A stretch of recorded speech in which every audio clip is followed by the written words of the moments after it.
여러분, 지금 큰일 났습니다. 시장 전체가 무너지고 있는데도 리플 홀더들만 이번엔 다르다고 외치고 있어요. SEC 승리했으니까, 은행 파트너십 있으니까 이제 달에 간다고 말이죠. 그런데 여러분, 혹시 기억하세요? 2017년 말을 말이에요. 그때도 똑같았습니다.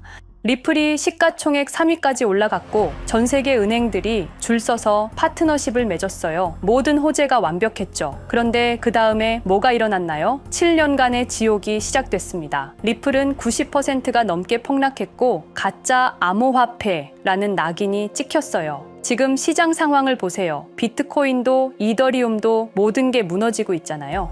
이런 상황에서 리플만 예외일 거라고 생각하세요? 더 무서운 건 2017년에 리플을 짓밟았던 그 세력들이 아직도 살아있다는 겁니다.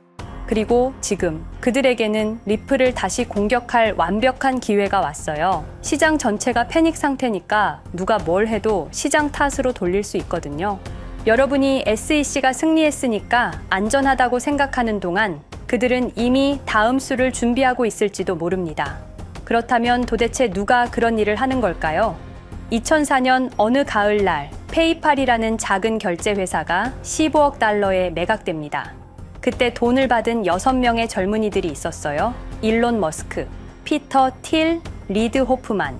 이들은 그 돈으로 실리콘밸리를 완전히 바꿔놓기 시작했습니다. 그리고 2017년 리플이 그들의 계획에 위협이 되기 시작했을 때 무슨 일이 벌어졌는지 아세요? 체계적이고 조직적인 공격이 시작됐어요. 첫 번째, 언론 조작. 갑자기 모든 주요 언론에서 리플을 중앙화된 가짜 코인이라고 부르기 시작했습니다. 두 번째, 커뮤니티 분열.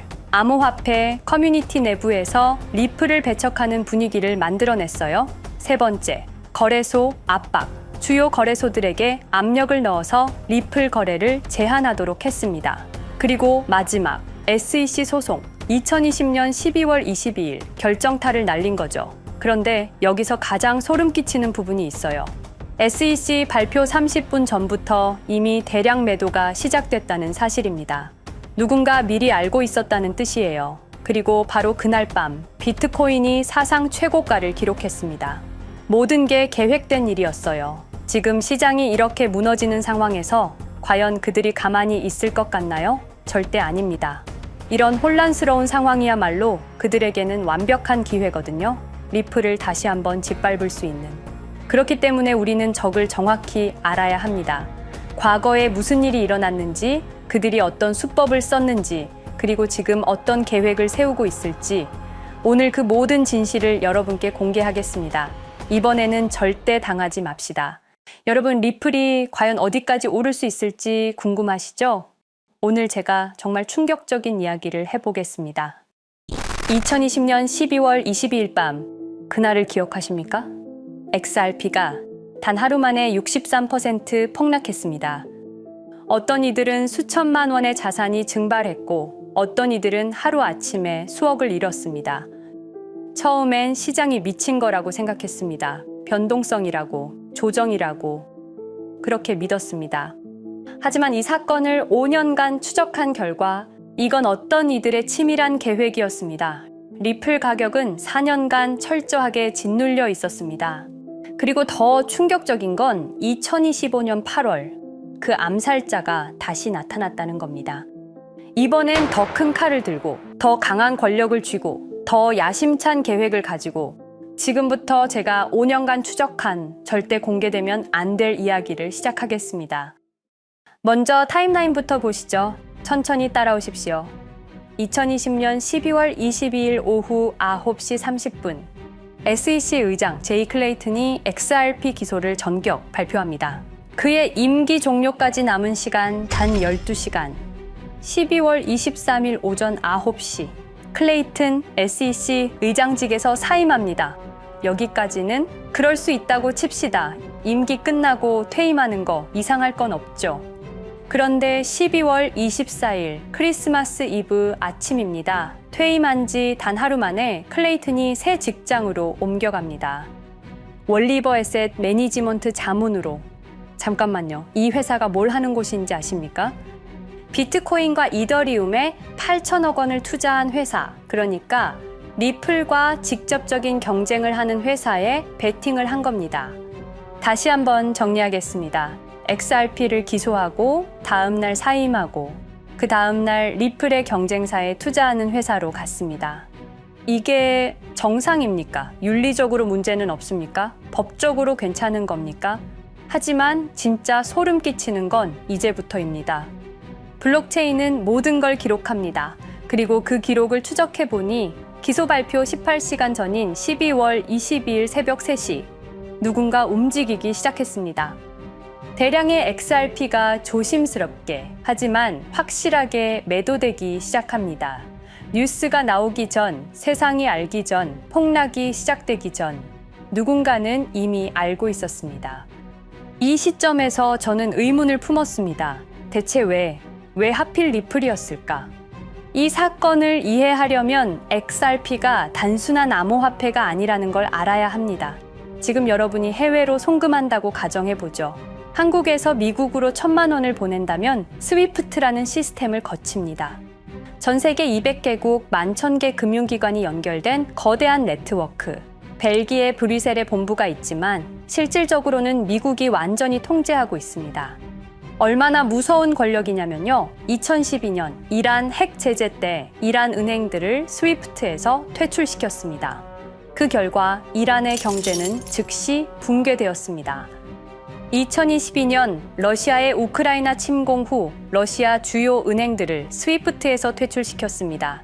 이후 러시아의 루블화는 30% 이상 급락했습니다. 스위프트에서 쫓겨나면 그 나라는 국제거래에서 완전히 고립됩니다. 이게 핵무기보다 강력한 이유입니다. 실제로 폭탄을 떨어뜨릴 필요가 없으니까요. 버튼 하나로 한 나라 경제를 무너뜨릴 수 있으니까요. 스위프트는 돈의 흐름을 틀어쥔 지배의 손길입니다. 그런데 2017년 XRP가 등장했습니다. 비교해 보시죠. 송금 시간부터 압도적인 차이가 납니다. 스위프트는 국경 간 송금에 3에서 5일이라는 시간이 걸립니다. 반면에 XRP는 단 몇 초면 송금이 완료되죠. 수수료 또한 엄청난 차이가 납니다. 스위프트는 3에서 5%까지 수십만 원의 수수료가 발생하지만 XRP는 단 몇 원, 거의 공짜나 마찬가지로 송금을 처리합니다. 스위프트는 여러 국가의 중개은행이 필요하지만 XRP는 그런 것조차 불필요하죠. 그리고 2017년부터 2019년까지 일본 SBI 그룹이 뱅크 오브 아메리카가 산탄데르 은행이 하나둘씩 리플과의 파트너십을 검토하기 시작했습니다.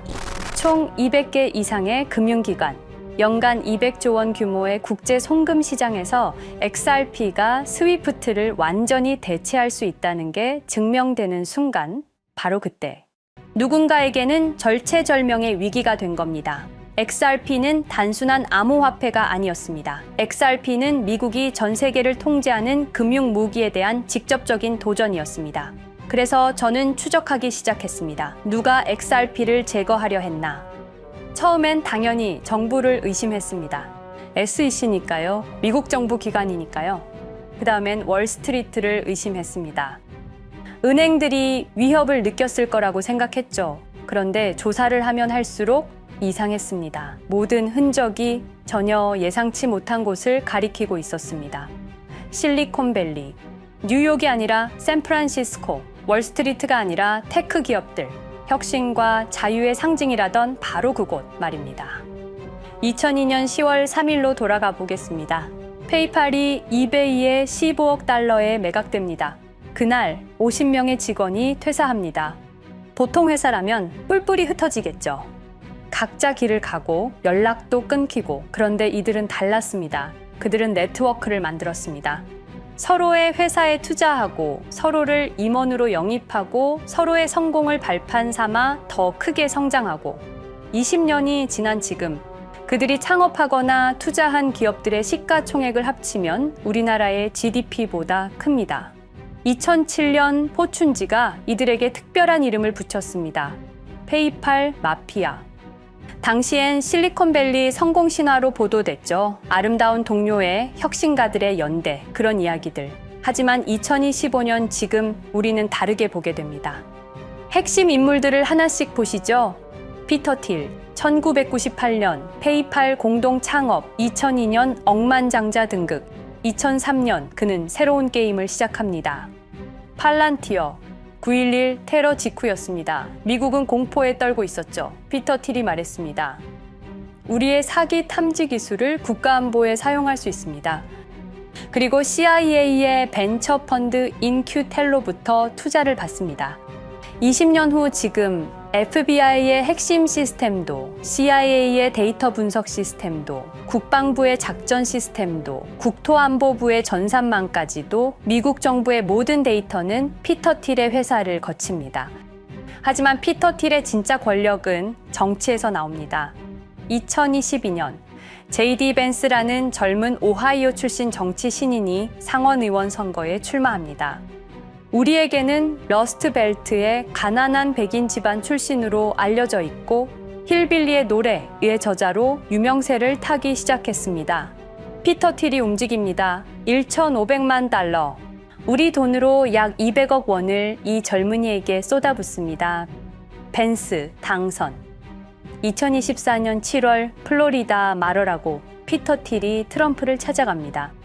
대화의 내용은 단 하나, 제가 추천하고 싶은 부통령 후보가 있습니다. 2025년 1월 20일 JD 벤스 미국 48대 부통령 취임. 페이팔 마피아가 백악관에 발을 들여놓은 역사적 순간입니다. 그리고 벤스뿐만이 아니었습니다. 일론 머스크, 여러분이 잘 아시는 그 일론 머스크 말입니다. 테슬라, 스페이스X의 CEO, 2024년 대선에 4,300억 원을 기부합니다. 트럼프 최대 후원자, 그리고 트럼프 2기 행정부에서 정부 효율부 DOJ 수장으로 임명됩니다. 연방정부 전체의 예산을 삭감할 권한, 그의 시장 조작 능력은 이미 증명됐죠. 2021년 5월 트윗 한 줄로 비트코인을 폭락시킨 후 뒤로는 더 싸게 매집했습니다. 데이비드 sak스, 백악관 AI 암호화폐 차르, 모든 AI 정책과 암호화폐 정책의 최종 결정권자 페이팔의 전 COO, 미국의 암호화폐 정책 최종 결정권을 페이팔 마피아가 쥔 겁니다. 그리고 한 명 더, 여러분이 잘 모르는 이름이지만 아주 중요한 인물입니다. 제드 맥켈럽, XRP 공동 창업자, 2013년 리플을 나옵니다. 그리고 스텔라루멘이라는 경쟁 코인을 출시합니다. 그가 가진 XRP는 90억 개, 2022년까지 전부 매도합니다. 무려 4조 2천억 원이라는 천문학적인 수익을 기록했습니다. 그런데 기묘한 일이 벌어집니다. 2025년 6월 페이팔의 스테이블 코인 페이팔 USD가 스텔라루멘 체인으로 확장을 발표합니다. 리플의 배신자가 만든 플랫폼으로. 우연일까요? 그리고 저는 결정적 증거를 찾았습니다. 2025년 초 내부 고발자가 나타납니다. 월리버 에셋 매니지먼트, 기억하시죠? 제이 클레이튼이 XRP 기소 다음 날 합류한 바로 그 회사. 그 회사의 내부 문서가 유출됩니다. 공개된 투자 내역은 이랬습니다. 비트코인에 우리 돈 5천억 원, 이더리움에는 3천억 원이 투자금 명목으로 지출되었습니다. 이 돈들이 향한 곳은 모두 리플의 경쟁사들이었습니다. 그리고 충격적인 숨겨진 투자 내역. 스텔라루멘에는 700억 원을, 팔란티어의 주식에 1조 6천억 원, 금액이 비공개된 투자금은 페이팔의 페이팔 USD로 향했습니다. 잠깐, 스텔라루멘, 제드 맥켈럽의 코인, 팔란티어, 피터 틸의 회사, 페이팔 USD, 페이팔의 스테이블 코인. 제이 클레이튼이 SEC를 나오자마자 들어갔던 월리버 에셋 매니지먼트를 통해서 팔란티어, 스텔라루멘, 페이팔로 흘러 들어간 것입니다. 모든 것이 연결됩니다. 모든 것이 한 곳을 가리킵니다. 이건 우연이 아닙니다. 리플과 SEC의 소송전은 거대한 연극이었던 것입니다. 모든 게 페이팔 마피아들의 계획이었던 겁니다. 이제 전체 그림이 보입니다. 페이팔 마피아의 리플 제거 작전, 이제 전부 재구성할 수 있습니다. 제드 맥켈럽이 XRP 공동 창업자로 참여하여 핵심 기술을 습득. 2013년 의도적으로 갈등을 벌인 후 퇴사. 그것도 90억 개의 XRP를 보유한 채로 말이죠. 시한폭탄을 설치한 겁니다. 피터 틸의 팔란티어, 2003년 CIA의 인큐텔 펀드 투자로 창업, 2020년까지 FBI, CIA, 국방부의 핵심 시스템을 장악하게 됩니다. 미국 정부 전체를 들여다볼 수 있게 된 겁니다. 2018년 6월, 우리 모두가 아는 바로 그 SEC 기업금융국장 윌리엄 힌먼의 발언. 이더리움은 증권이 아니다. 의도적으로 리플의 가격만 억누르려던 치밀한 계획이었습니다. 제이 클레이튼, 임기 12시간을 남기고 리플을 기소. 사임 이후에는 곧바로 리플의 경쟁사에 투자를 하는 회사의 자문으로 합류. 그야말로 치명타를 먹인 셈이죠. 2023년 8월, 페이팔은 페이팔 USD라는 스테이블 코인을 출시합니다. 그리고 2025년 6월에는 스텔라룸앤 메인네스로의 확장을 발표했습니다. 제드 맥켈럽은 XRP를 매도한 자금으로 스텔라룸앤을 개발하게 됐죠. XRP를 대체할 완벽한 준비를 한 겁니다. 트럼프 2기 행정부 출범으로 페이팔 마피아들의 계획이 완성 단계에 접어듭니다. JD 벤스는 부통령으로, 일론 머스크는 정부 효율부 수장으로, 데이비드 sak스는 AI 암호화폐 총책임자로, 피터 틸은 트럼프 인수위의 공동의장 자리에 오릅니다. 페이스북의 모회사인 메타의 로비 비용을 보면 확실히 알 수 있습니다. 2024년 로비 비용으로 역대 최고 금액인 약 2,400억 달러를 지출했습니다. 로비스트 수도 2016년에는 31명에 불과했지만 2024년에는 의원 8명당 1명 꼴인 65명으로 늘어났죠. 정치 권력을 장악하기 위한 그들의 야욕이 그대로 드러나는 부분입니다. 데이비드 sak스, 백악관 입성 후 단 2주 만에 리플이 수년간 워싱턴에 배치한 로비스트들을 전원 축출했습니다. 겉보기에는 이해관계 충돌이라는 명분을 내세웠지만 실제로는 경쟁 세력을 제거하려는 목적이었습니다. 리플의 스피커 역할을 할 마지막 정치적 통로마저 차단이 된 겁니다. 완벽한 계획이었습니다.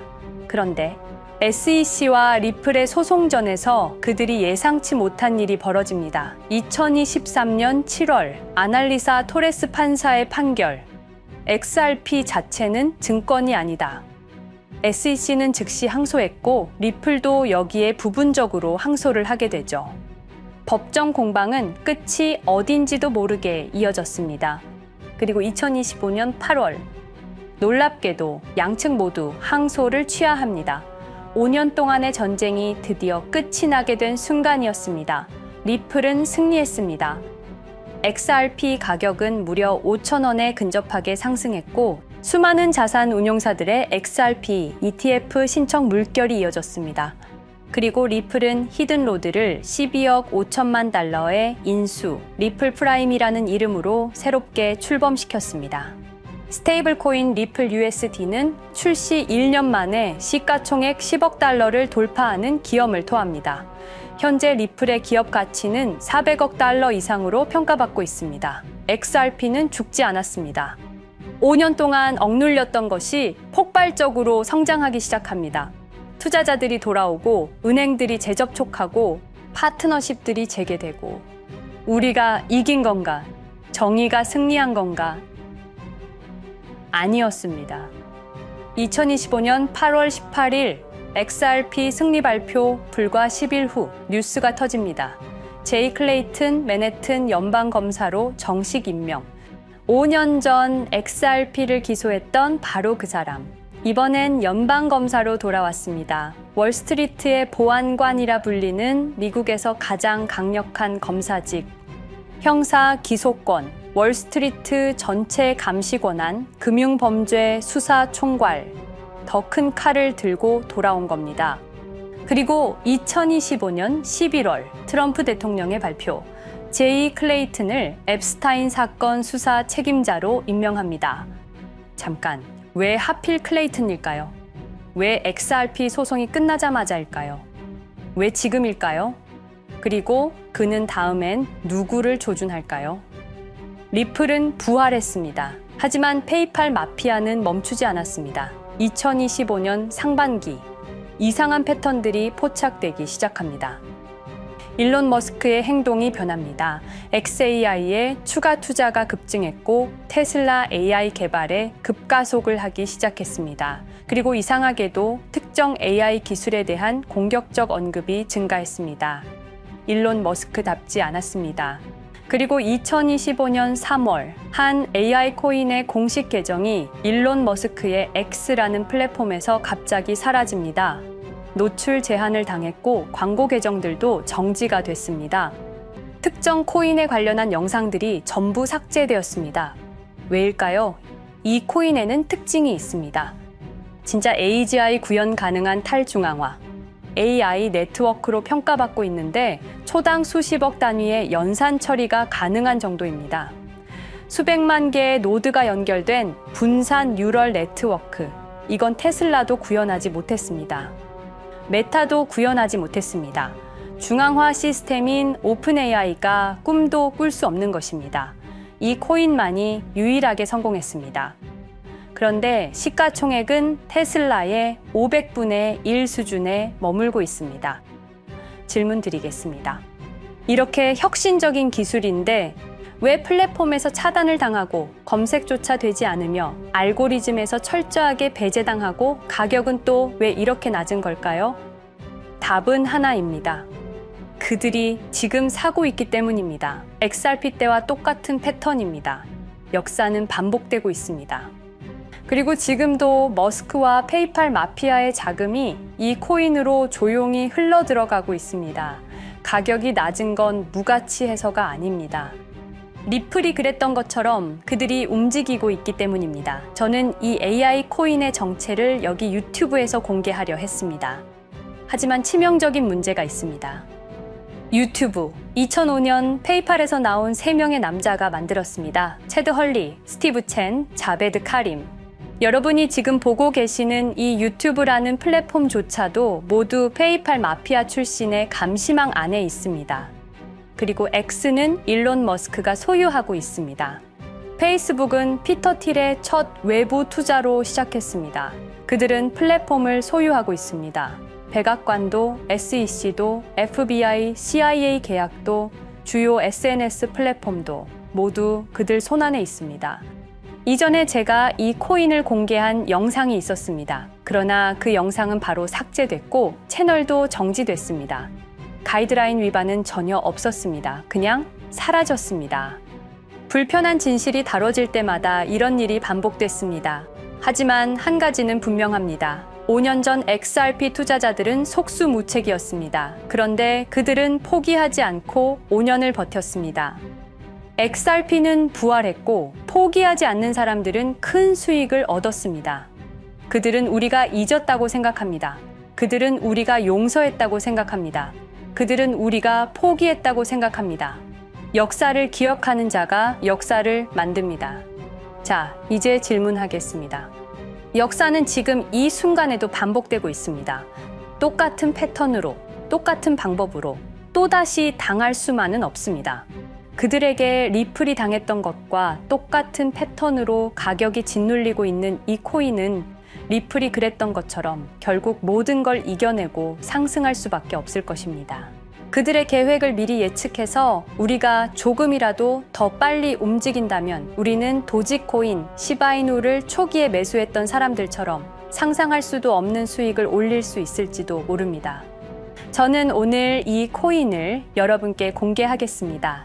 단, 유튜브의 스크립트, 작성 기능 때문에 직접적으로 언급할 수는 없습니다. 영상 설명란과 고정 댓글에 있는 링크를 통해 간단한 양식을 작성해 주시는 모든 분들께 이 코인을 알려드리도록 하겠습니다. 선택은 여러분의 몫입니다. 아무것도 하지 않으면 아무 일도 일어나지 않습니다. 행동하십시오. 그러면 여러분의 인생은 바뀌게 될 겁니다. 긴 영상 시청해주셔서 감사드리고 궁금하신 점은 댓글을 통해 말씀 주시면 제가 성심성의껏 답변해 드리도록 하겠습니다. 감사합니다.